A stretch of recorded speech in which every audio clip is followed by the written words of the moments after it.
Hello student, good morning. आप सबका एक बार फिर से स्वागत है अल्फा क्लास फिजिक्स में। देखिए, आज हम स्टार्ट करने जा रहे हैं 11th क्लास की यूनिट सेकेंड यूनिट हम स्टार्ट करेंगे आज kinematics. What is mean by the kinematics? क्या होता है काइनेमेटिक्स? आशा करते हैं, उम्मीद करते हैं, आई होप आप सब ने यूनिट फर्स्ट को अच्छे से रिवाइज कर लिया होगा। फिर भी यदि कोई प्रॉब्लम आती है तो आप मेरे को बगैर किसी हेजिटेशन की कॉल कर सकते हैं, व्हाट्सएप कर सकते हैं। व्हाट्सएप नंबर आप सबके पास है मेरे। फिर भी कोई प्रॉब्लम है तो आप अपने स्कूल से या अपने ग्रुप से मेरे व्हाट्सएप नंबर ले सकते हैं। तो हम चलते हैं kinematics. What is mean by the kinematics? क्या होता है काइनेमेटिक्स? तो देखिए, फिजिक्स की दो ब्रांचेस हैं। कौन कौन सी हैं? एक मैकेनिकल फिजिक्स है, ठीक है। मैकेनिकल फिजिक्स जिसके अंदर मैकेनिक्स में आता है। वैसे तो बहुत सारी ब्रांच है, क्लासिकल है, मैकेनिक्स है, आपकी क्वांटम फिजिक्स है, इलेक्ट्रोस्टैटिक्स, मतलब बहुत सारी ब्रांचेस हैं। ऐसे नहीं है कि हम दो कह सकते हैं, बट मेनली मैकेनिक्स और क्लासिक जो आपकी मैकेनिक्स फिजिक्स है। उस मैकेनिकल फिजिक्स के अंदर हम पढ़ेंगे ऑब्जेक्ट के मोशन के बारे में, ऑब्जेक्ट की state of rest, state of uniform motion के बारे में। अब हम पढ़ते हैं कि काइनेमेटिक्स होता क्या है। काइनेमेटिक्स के अंदर आता है कि कोई भी ऑब्जेक्ट जब मोशन में होता है तो उसकी हम स्टडी करते हैं कि वो किस तरह का मोशन है, यूनिफॉर्म मोशन है, नॉन यूनिफॉर्म मोशन है। लेकिन उसके केसेस के बारे में हम इसमें स्टडी नहीं करते हैं कि कोई भी ऑब्जेक्ट मोशन में किस कारण से है। किस कारण से होता है? फोर्स। कि किसी भी ऑब्जेक्ट पे जब फोर्स लगता है, तो हम 9th क्लास में पढ़ चुके हैं कि किसी भी ऑब्जेक्ट पे जब फोर्स लगता है तभी वो अपनी पोजीशन चेंज करता है। तो हम फोर्स के बारे में इस टॉपिक के अंदर डिस्कस नहीं करेंगे। तो क्या होता है, चैप्टर स्टार्ट करते हैं फर्स्ट यूनिफॉर्म मोशन। तो यूनिफॉर्म मोशन में चलने से पहले करते हैं statics. What is mean by the statics? Statics क्या होता है कि कोई भी ऑब्जेक्ट ये कहे कि ब्रांच ऑफ फिजिक्स या branch of mechanics in which we study about the object in rest. कि जब ऑब्जेक्ट रेस्ट पे होता है तब हम उसकी स्टडी करते हैं, तो वो ब्रांच क्या कहलाती है? स्टैटिक्स। जैसे इलेक्ट्रोस्टैटिक्स। इलेक्ट्रोस्टैटिक्स में क्या आएगा कि charge at rest. A branch of physics in which we study about the charge at rest is called electrostatics। ये क्लास 12th में फर्स्ट यूनिट आती है आपकी। उसके बाद चलते हैं काइनेमेटिक्स। काइनेमेटिक्स के बारे में अभी हमने स्टडी किया कि जिसके अंदर ऑब्जेक्ट के मोशन की स्टडी करते हैं विदाउट केजिंग या without including the cause of motion. Motion किस कारण से है। अब अगला है आपका डायनेमिक्स। डायनेमिक्स के अंदर हम इंक्लूड कर लेंगे उस कारण को भी, उस केस को भी, फोर्स को इंक्लूड कर लेंगे। The branch of mechanics in which we study about the motion of object using या इंक्लूडिंग, विदाउट नहीं, with including the case of motion. Motion के कारण क्या है। तो सबसे पहले चलता है रेस्ट। स्टैटिक्स का ही रेस्ट होता है। अब रेस्ट होता क्या है? देखिए, जैसे मेरे पास ये पेन है, ठीक है, ये अपनी पोजीशन चेंज नहीं कर रहा है। After 2 second, after 3 second, after many second ये इसी पोजीशन पे है। तो this situation is called rest. क्या कहेंगे? When object does not change its position with respect to surrounding. With respect to surrounding कोई भी ऑब्जेक्ट रेस्ट पे है, हमें कैसे पता चलता है? जब हम उसकी कंपैरिजन उसकी सराउंडिंग से करते हैं कि इसके रेस्पेक्ट में, इसकी तुलना में ये ऑब्जेक्ट 5 सेकंड पहले भी यही था, 10 सेकंड बाद भी यही है और फिर भी यही रहेगा। तो वो क्या कहलाता है आपका? Object is in rest when object does not change its position with respect to surrounding. अच्छा, अगला चलता है इसमें मोशन। मोशन के अंदर क्या है कि कोई भी ऑब्जेक्ट अपनी पोजीशन चेंज कर रहा है विद रिस्पेक्ट टू सराउंडिंग। एक ऑब्जेक्ट यहाँ था, आफ्टर टी टाइम यहाँ पहुंच गया, आफ्टर टी टाइम फिर यहाँ पहुंच गया। तो इस तरह से ऑब्जेक्ट को क्या कहेंगे हम?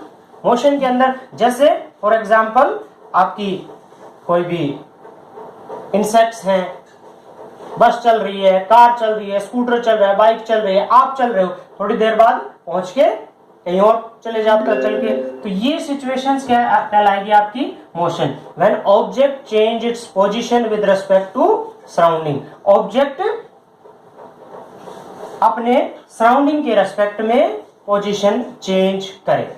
अच्छा, अब देखो relation between rest and motion, rest और मोशन के अंदर क्या रिलेशनशिप है, या ये कहें rest and motion are correlative. एक ऑब्जेक्ट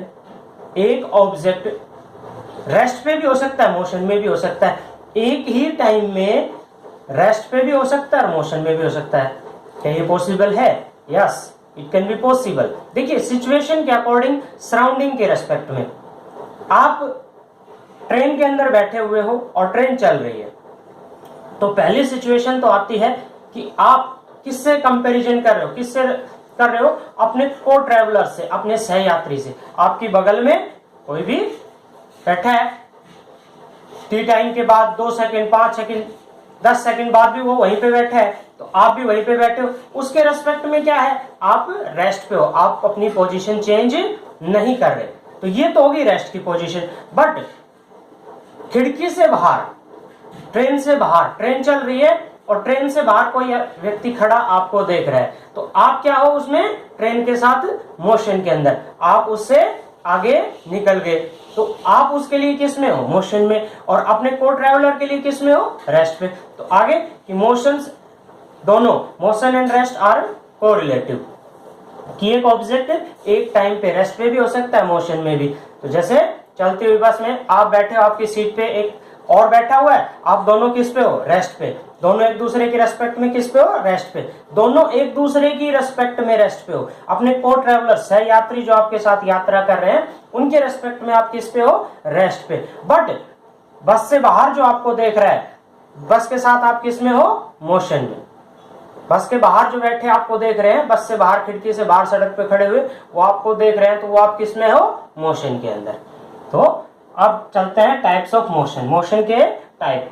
मोशन के टाइप होते हैं रेक्टिलिनियर या ट्रांसलेटरी मोशन। रेक्टिलिनियर या ट्रांसलेटरी, कि कोई भी ऑब्जेक्ट जब स्ट्रेट लाइन में मूव करता है, स्ट्रेट लाइन में, सीधी सड़क पे कोई भी गाड़ी जा रही है आपकी, तो वो किस में है, आपकी रेक्टिलिनियर या translatory motion, straight line motion बोल सकते हो उसको। सर्कुलर या रोटेटरी मोशन, सर्कुलेटरी या रोटेटरी, कि कोई भी ऑब्जेक्ट सर्कुलर फॉर्म में रिवॉल्व कर रहा है, जैसे अर्थ रिवॉल्व अराउंड द सन, किस पाथ में है, सर्कुलर। या रोटेटरी ऑब्जेक्ट कह सकते हो, सर्कुलर पाथ में कोई भी ऑब्जेक्ट जब सर्कुलर पाथ में रिवॉल्व करता है, जिस पॉइंट से चला उसी पॉइंट पे फिर वापस आ रहा है, इस तरह का जो मोशन है वो क्या कहलाएगा, सर्कुलेटरी या रोटेटरी मोशन। इनकी डेफिनेशन आप अपने अकॉर्डिंग क्रिएट कर सकते हो। ऑक्सिलेटरी या वाइब्रेटरी मोशन, ऑक्सिलेटरी जैसे मान लो मेरा हाथ वाइब्रेट कर रहा है, पोजीशन कंटिन्यूअसली चेंज कर रहा है, बट इसकी मेन पोजीशन कहाँ पे है, यहीं पे, दैट इज कॉल्ड ऑक्सिलेटरी या वाइब्रेटरी मोशन। जैसे घड़ी का पेंडुलम है, घड़ी का पेंडुलम चलता है आपका, एक बार इधर गया, एक बार इधर आया, एक बार इधर से इधर, फिर वापस इधर से इधर, इस तरह का जो मोशन है वो मोशन क्या कहलाएगा, आपका ऑक्सिलेटरी मोशन। या जैसे आपका गिटार, सितार का तार है, वायर, उसको आप ऐसे करते हो, वो वाइब्रेट होता है, तभी उसमें से क्या निकलती है, साउंड्स निकलती है। तो उस तरह का वो क्या कर रहा है, वाइब्रेट, अपनी पोजीशन कंटिन्यूअसली चेंज कर रहा है, मोशन में है। तो इस टाइप का जो मोशन है वो क्या कहलाएगा, रोटेटरी, सॉरी ऑक्सिलेटरी या वाइब्रेटरी मोशन। इसमें ये दोनों इसकी एक्सट्रीम पोजीशन कहलाती है, ये इसकी मीन पोजीशन कहलाती है, ठीक है। तो इस तरह का जो मोशन है वो ऑक्सिलेटरी या वाइब्रेटरी मोशन कहलाता है। अगला टॉपिक चलता है point object. What is mean by the point object, क्योंकि किसी भी चीज को हम दूर से देखते हैं तो वो क्या कहलाएगा, एक तो पॉइंट, हमें एक छोटी सी आकार दिखाई देगी, फिर भी अगर मोशन में इंक्लूड करते हैं तो क्या कहलाएंगे हम, मोशन के अंदर कोई भी वो ऑब्जेक्ट जो अपने साइज के कंपेयर में, अपने साइज के कंपेयर में डिस्टेंस ज्यादा ट्रेवल करता है। When an object travel a large distance as compare to its size, अपने साइज की कंपैरिजन में लार्ज डिस्टेंस को ट्रेवल करे, तो वो क्या कहलाएंगे हम, which is including as point object या पॉइंट मास बॉडी। इसको पॉइंट ऑब्जेक्ट की तरह से, एक बिंदु की तरह से हम इंक्लूड करेंगे, ठीक है। What is mean by the frame of reference, frame of reference, frame of reference का अर्थ क्या होता है कि जैसे हम किसी भी ऑब्जेक्ट की पोजीशन को फाइंड आउट करना चाहते हैं, तो उसके लिए हमें एक रेफरेंस पॉइंट लेना होगा, कि जैसे फॉर एग्जाम्पल हम अपने गांव की लोकेशन देखते हैं, गांव की लोकेशन किसी को बताते हैं, अपने घर की लोकेशन बताते हैं कि भी हमारा घर फलानी जगह पे है, उस जगह पे है। तो जैसे हम ये कहें कि कॉमन सी जगह होती है गांव के अंदर, मान लो मंदिर है, तो मैं ये कहूं कि मेरा घर मंदिर वाले रास्ते पे है, या मेरे घर मंदिर वाले रास्ते से इतनी दूर है। तो हमने मंदिर को क्या मान लिया, एक रेफरेंस पॉइंट मान लिया, एक रेफरेंस पॉइंट मान लिया। तो इस तरह से कोऑर्डिनेट के अंदर जैसे हम X axis, Y axis, Z axis लेते हैं, तो ये कोई पॉइंट है, ये पॉइंट वाई एक्सिस से कितनी डिस्टेंस पे है, एक्स एक्सिस से कितनी डिस्टेंस पे है और जेड एक्सिस से कितनी डिस्टेंस पे है। तो इस तरह से हम क्या करते हैं, फ्रेम कंसीडर कर लेते हैं, फ्रेम ऑफ रेफरेंस। तो इस तरह से अपने पास inertial frame of reference, non inertial frame of reference, ये सब इसके अंदर आता है। ठीक है, तो आपने ये पढ़ना, और क्या क्या कि रेस्ट क्या होता है, मोशन क्या होता है, मोशन के टाइप्स क्या होता है, फ्रेम ऑफ रेफरेंस क्या होता है, पॉइंट ऑब्जेक्ट क्या होता है। ओके, तब तक के लिए आप सबको नमस्कार, बाय, मिलते हैं अगले